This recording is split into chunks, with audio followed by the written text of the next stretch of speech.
सुस्वागतम जैन साहब, बताएं सर। यस अनिल जी, अब तो काफी very good morning. First of all मैं स्टॉक का नाम ले लेता हूं, आरपीजी लाइफ साइंसेज। एक चीज थोड़ा सा मैं दर्शकों को थोड़ा बताना चाहूंगा कि देखिए, जिस तरीके से मार्केट्स भले ग्रीन में दिखते हो, मगर कल मैंने ट्वीट भी किया था कि जो ब्रॉडर मार्केट्स है मिड कैप्स और स्मॉल कैप्स में एक ठीक ठाक सी करेक्शन देख रहे हैं हम, और भी करेक्शन गहरा सकती है, ऐसा नहीं कि यहां से और नहीं जा सकता है। और काफी लोग जो हमारे ये जो स्टॉक्स होते हैं रिकमेंडेड स्टॉक्स, वो सोचते हैं कि इंट्राडे या 2-4-5 दिन में टारगेट्स अचीव हो जाएंगे, बट ये प्योरली लॉन्ग टर्म पिक्स है, आपको होल्ड करना पड़ेगा। और ऐसे समय ऐसा नहीं कि पहली बार मार्केट्स में आया है, जब से हमने जैन साहब के जेम्स शुरू किया है तब से शायद बहुत बढ़िया समय चल रहा है, 1-1.5 साल से, मतलब 1-1.25 साल से। तो गोल्डन पीरियड था, तो सारे स्टॉक्स भी गोल्डन रिटर्न्स दे रहे थे, बट गोल्ड तो खैर कम रिटर्न्स देता है, स्टॉक्स तो मल्टीफोल्ड रिटर्न्स दिए। बट अब क्या है कि समय, अब वो जो इजी मनी या जो लो हैंगिंग फ्रूट है, वो मिड कैप स्मॉल कैप हो या लार्ज कैप्स हो, सब में ही नहीं है। और आपको थोड़ा सा पेशेंस रखना पड़ेगा, और अनवांटेड अनलिवरेज मनी ही पैसे लगाए मार्केट में, नहीं तो काफी, क्योंकि स्मॉल कैप्स और मिड कैप्स जैसे ऊपर जाते हैं वैसे नीचे भी आते हैं, फिर उनको समय देना पड़ता है 2-2.5 साल का। तो मैं जस्ट एक क्वेश्चन में दे रहा था, क्योंकि कल जब मैंने ट्वीट किया तो काफी लोगों का रिप्लाई भी आया, और काफी लोग फोन पे व्हाट्सएप पे भी टच में थे, तो सबको कोशिश कर रहा था। हालांकि किसने भी ट्रोल या कोई ने भी क्रिटिसाइज नहीं किया, सब बड़ाई करते हुए पूछे कि हम फंस गए, हम ये कर रहे हैं वो कर रहे हैं। तो मैंने बोला कि ये चीज एक बार ओपनली टीवी पे जरूर बोले। बट आज का जो स्टॉक है बहुत बढ़िया स्टॉक है, आरपीजी लाइफ साइंसेज। और आप देखिए, अब मैं थोड़ा सा सेफर स्टॉक्स या बड़े ग्रुप के स्टॉक्स, हालांकि सारे पहले भी सब बढ़िया ही हैं, बट थोड़ा सा अब थोड़े डिफेंसिव्स में भी थोड़ा घुसना जरूरी है। मिड कैप भी हो, स्मॉल कैप भी हो, डिफेंसिव भी हो और अच्छा ग्रुप भी हो, तो वैसा ये स्टॉक है आरपीजी लाइफ साइंस। बेहतरीन क्वालिटी कंपनी है, 18 के पी मल्टीपल पे सिर्फ अवेलेबल है। एक अच्छी क्वालिटी कंपनी जो कि पहले एमएनसी हुआ करती थी, सर्ल इंडिया, बहुत बड़ी एक कंपनी है सर्ल इंडिया, जो 1968 में कंपनी ने स्टार्ट किया था अपने ऑपरेशंस इंडिया के अंदर, और 93 में आरपीजी ग्रुप, जो हर्ष गोयनका जी की ग्रुप है, उन्होंने ये पूरा कंपनी को टेक ओवर कर लिया, और पूरा भी आरपीजी लाइफ साइंसेज नाम हो गया। सो ओवरऑल बहुत ही बेहतरीन फंडामेंटल्स है। और फार्मा में इनका सबसे बढ़िया चीज क्या है, तो पुरानी कंपनी और कुछ ब्रांड्स बहुत फेमस है, एजरॉन, ट्राइकाइन और ये सब। और जिन भी सेगमेंट्स में है वहां पे 10 करीब थेरापेटिक एरियाज में है, न्यूफ्रोलॉजी, ऑन्कोलॉजी, यूरोलॉजी, और सब में कुछ बड़े अच्छे ब्रांड्स भी है, और अच्छा मार्केट शेयर भी कंपनी कमांड करती है, और ज्योग्राफिकल प्रेजेंस भी कंपनी बढ़ा रही है, एक्सपोर्ट्स में भी है।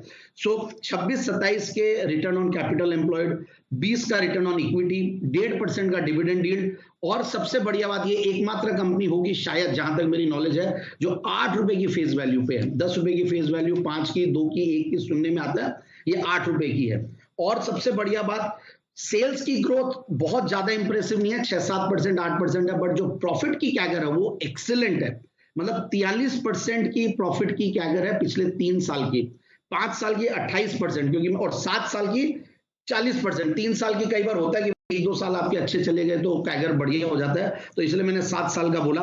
एक जीरो डेट कंपनी है, ओपीएम्स 19% के लगभग के ओपीएम्स पे काम करता है, बहुत बढ़िया स्टॉक। और मैं क्वार्टरली रिजल्ट्स देख रहा था, जून 2020 में 9 करोड़ का पैड था, उसके सामने जून 2021 में 14 करोड़ का पैड। पिछले 4 क्वार्टर बहुत बढ़िया गए हैं कंपनी के। सो आई फील कि जिस तरीके से टीटीएम बेसिस पे हाईएस्ट अच्छा खासा प्रॉफिट्स दे रही है कंपनी, और जिस तरीके का प्रोमोटेड शेयर होल्डिंग है, और मुझे लगता है कि इस स्टॉक में और कई अच्छे नामचीने इन्वेस्टर्स भी इन्वेस्टेड है इस स्टॉक में, तो बिल्कुल यहां पे लेना चाहिए इस स्टॉक को, और आराम से 590 तक के टारगेट्स के लिए, तक के टारगेट के लिए आरपीजी लाइफ साइंस में करें आप खरीदारी और निवेश। है जैन साहब, एक स्टॉक पर और राय लेना चाहता हूँ, पता नहीं मुझे, अभी 1 साल हो गया आपको जेम्स देते हो, तो कभी न कभी तो आया ही होगा, डायनामेटिक टेक्नोलॉजी, जो कल ब्लॉक डील में नाम भी आया, मधु कैला साहब ने और एबेकस फंड ने खरीदा है।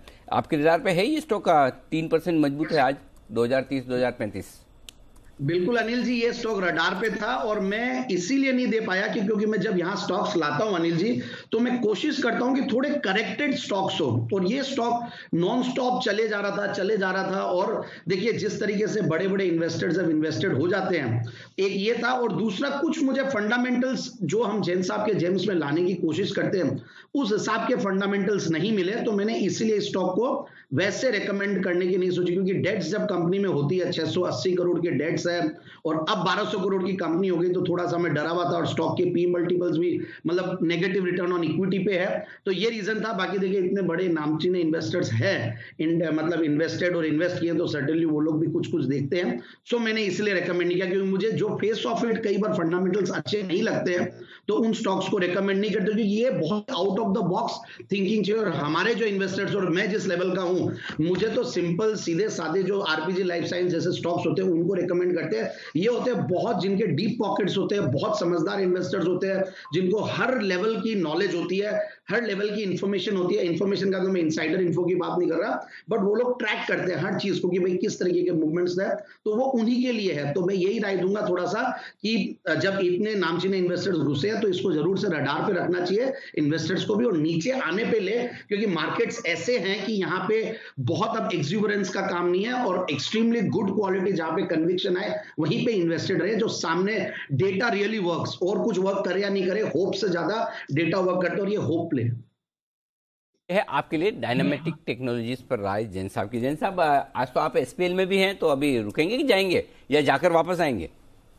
आप जैसे बोलो सर, मैं तो एंजॉय करता हूं, मैं तो वैसे भी बैठा रह जाता हूं। ब्रेकफास्ट हो गया आपके जेम्स के बाद 10-15 मिनट बैठता हूं, सुनते रहता हूं, आप लोगों को मजा आते हैं। ब्रेकफास्ट तो हो गया ना? मुझे कैमरामैन बोलते कि सर आप एक बार वापस से आ जाइए, ये आपका हो गया और फिर थैंक्स बोलते हैं। अगर ब्रेकफास्ट हो गया है तब तो रुकिए, नहीं तो खा पी के आ जाइए। तो चलिए बैठिए फिर। जैन साहब कहाँ जाएंगे, आएंगे, इतनी 10-15 मिनट की तो बात है। आइए, तब तक श्रीकांत जी हमारे साथ तैयार है, बिल्कुल उनके